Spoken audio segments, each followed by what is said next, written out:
I think if you ask me who am I think I'm unimportant. I'm there's okay. Okay. Okay. Hi, my name is Dhyan Vimal. Before we get started, my daughter is making me do this. And her first question to me said I should address you, who am I? I think I'll make a statement, it's not important who I am, because it has no relevance to anyone. But I give you a bit of my background. I've been doing this for a very long time, maybe about almost 30 over years. But I've been doing this to specific people who are seeking in their nature. And when she asked me to speak almost to the public, to the world, or so to say, to an audience that I don't know, I was a bit taken back. I don't know what I want to say to you. Got me thinking, what do I want to say to the world at large, probably. Even though I run something called an institute for higher learning, I work on areas of growth and transformation. Maybe the one thing that I want to say is that I think might be relevant to many people, that the definition of who I am and who you are has always been in regards to the survivability of this world. And I think there is a great error. We look at somebody, we only can see the value they have in regards to surviving and thriving in this world. We miss what is there beyond that. So that blindness is probably what I want to address. My statement, I would begin with this. If you ask who am I, I'm someone who is looking or making an effort to look at you beyond the spectrum of only the view of the world. I'm saying only then we can meet each other. If not, there's no way to meet. So I think that limitation of our own minds, of only seeing based on the functionality, has been the greatest disaster for human. We are not available to view ourselves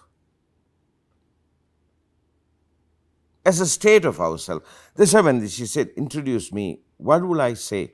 I can only say in regards to what am I in this world, what is my function, how I'm valued by this world, or the subjective nature of oneself. I'm using the word subjective nature. Is most often missed, and I think that's what we miss the most. Maybe the struggle to recognize me beyond the view of the world, which is quote unquote the consciousness, which is the value that has been placed onto me, is the error.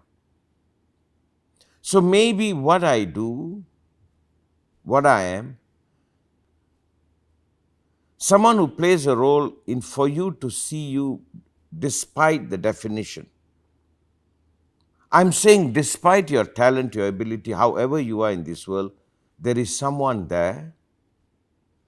And I'm also making a statement, only when that is contacted, that you can actually thrive in this world. You can actually bloom. You can actually live you out. What's your background? What is my background? Take a sip of water first. No, okay. My background? Well, I studied a lot into psychology, into therapy when I was my younger days, in my 20s. I was involved with a lot of personal development training. Then I evolved into discovering what they call meditation. I didn't become spiritual, but I was very interested in those things, and that draw me. That's a lot of connection to me. Then I kind of stumbled upon this teaching about enlightenment, personal liberation, and all that, and that's what I spend my entire life in. Yes, I do run some businesses. I have some interest in other stuff, but in general, that's what I spend time studying.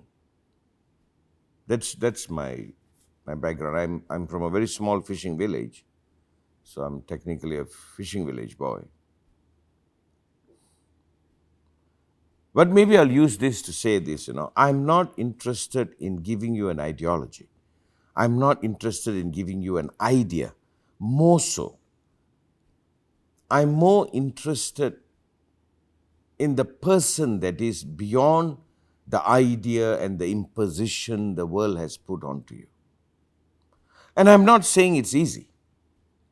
I'm not saying it's easy. Maybe I make this statement, will it be? In a world that we live in, that we have to survive, we have to thrive, that effort alone to thrive, to survive in this world has become all that we are, and that is sad. That is really sad. And I think that is what is causing our inability to truly thrive as a being. So I'm saying, yes, I need to function in this world. I need to produce. I need to work. I need to survive. I need to make a living. I need to find a mate.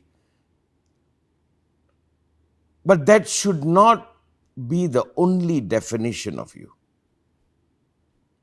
There is someone there. I give you an incident, and this might help you. When I was in school, is that okay if I tell some stories? Go for it. Yeah, okay.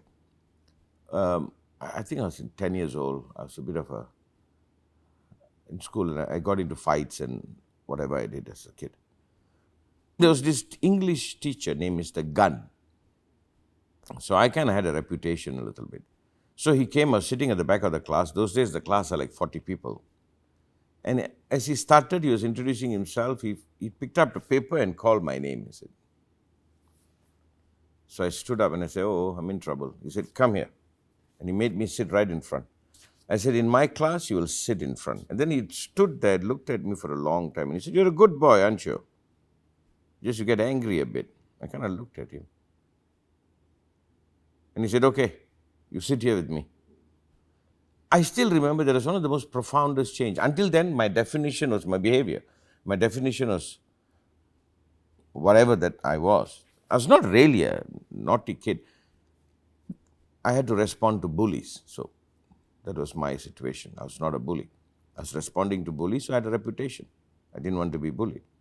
I remember he looking at me and he's saying, good boy, changed my life.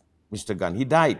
Within that year, he had a heart problem and he died. I still remember it was almost a glimpse of not reducing me only to my behavior, only to my action. He took the time to meet me. And that had one hell of a profound effect onto me. I think it turned something within me. It probably initiated this that I've spent the rest of my life seeking, that what I am is not just the definition of the world. What I am is despite the world. And later I found out that was the essence of meditation and the Eastern philosophy of transformation and all of it.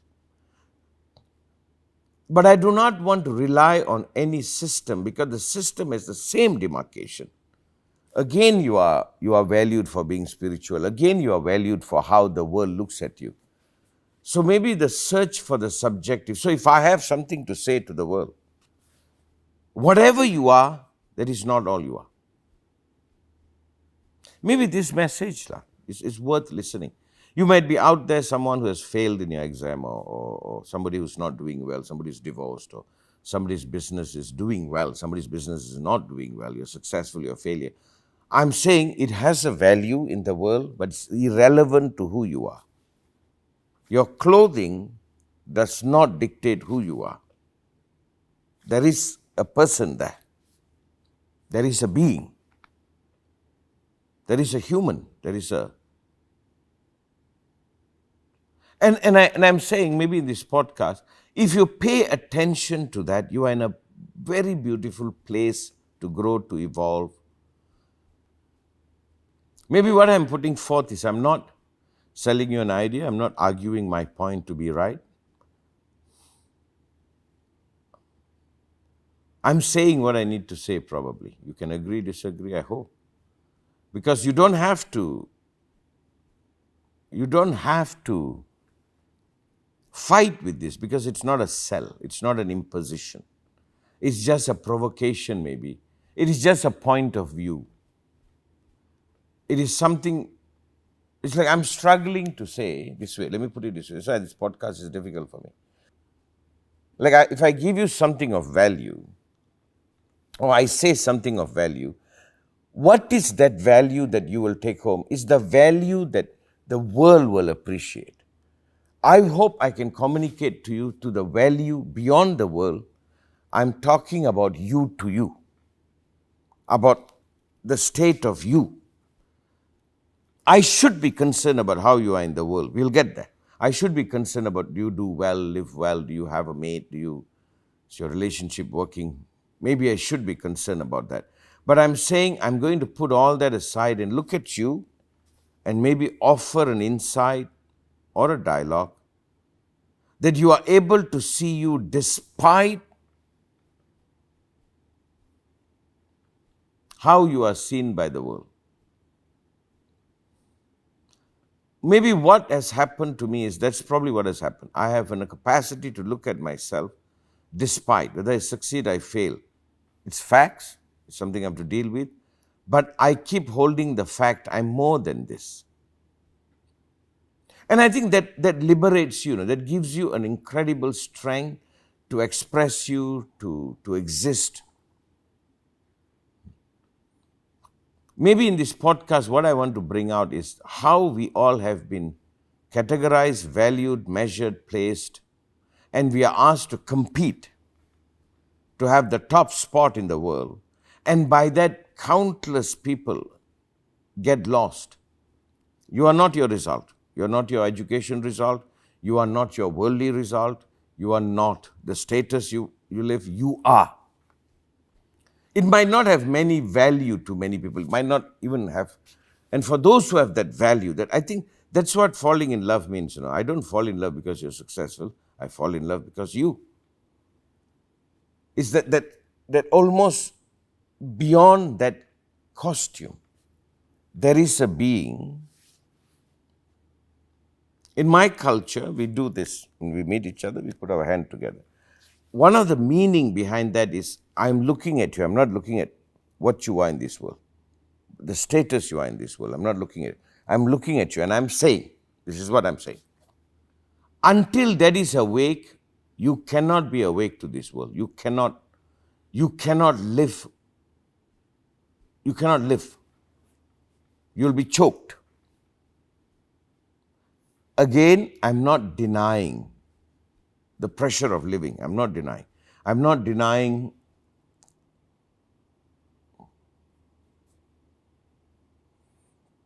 all the struggle. When you're young, you need to find a mate, you need a job, you need to survive, you need to find your place in this world. I agree. Maybe my statement, I'm not making it very well today, is that don't let that be the only thing there is. You exist. You are.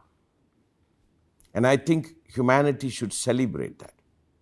That I'm not defined only by the definition of the world. I am. And according to my studies, or the years of experience, that's a state that you must come to. Then you are seated. Then you are. And somehow, anyone that is seated will have the inner strength, inner stability to survive the climate of this world, the ups and downs. By that, such a person will thrive beautifully. So maybe in short, this podcast is a discussion of us celebrating who we are.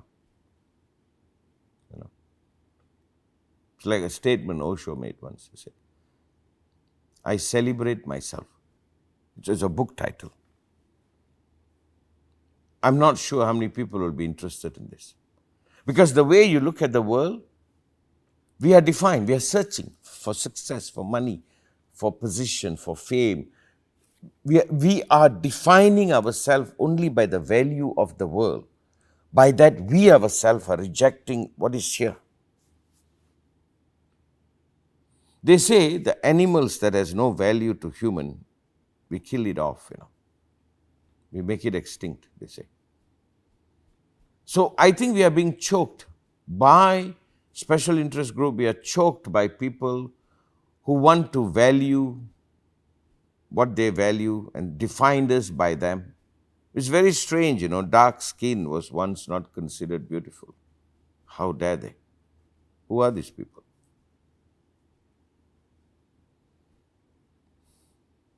Maybe what I'm speaking about is humanity. Despite you are. And I'm saying when that is established, everything else comes right. Then there is this energy for living, for creating, for building, for making the world a better place. Maybe in this podcast, we can probably explore that if you like. Is that good? Is that all right? Can you use that? Yes. Okay, maybe this podcast can be this, as we are discussing, we are giving birth to what this podcast is.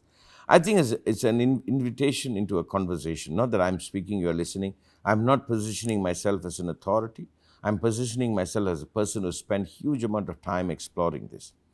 And I don't think I want you to take away a knowledge, if there is, good for you.